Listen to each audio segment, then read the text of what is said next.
اعوذ باللہ من الشیطان الرجیم بسم اللہ الرحمن الرحیم۔ صحیح بخاری حدیث نمبر 53۔ عبد القیس کا وفد جب آنا حضرت صلی اللہ علیہ وسلم کے پاس آیا تو آپ نے پوچھا کہ یہ کون سی قوم کے لوگ ہیں یا یہ وفد کہاں کا ہے؟ انہوں نے کہا کہ یہ ربیہ خاندان کے لوگ ہیں۔ آپ صلی اللہ علیہ وسلم نے فرمایا مرحبا، اس قوم کو یا اس وفد کو نہ ذلیل ہونے والے نہ شرمندہ ہونے والے، یعنی ان کا آنا بہت خوب ہے۔ وہ کہنے لگے اے اللہ کے رسول، ہم آپ کی خدمت میں صرف ان حرمت والے مہینوں میں آ سکتے ہیں کیونکہ ہمارے اور آپ کے درمیان مضر کافروں کا قبیلہ آباد ہے۔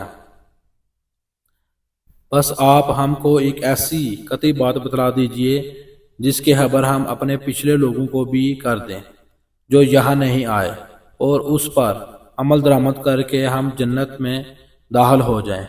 اور انہوں نے آپ سے اپنے برتنوں کے بارے میں بھی پوچھا۔ آپ صلی اللہ علیہ وسلم نے ان کو 4 باتوں کا حکم دیا اور 4 قسم کے برتنوں کو استعمال میں لانے سے منع فرمایا۔ ان کو حکم دیا کہ ایک اکیلے خدا پر ایمان لاؤ۔ پھر آپ صلی اللہ علیہ وسلم نے پوچھا کہ جانتے ہو ایک اکیلے خدا پر ایمان لانے کا مطلب کیا ہے؟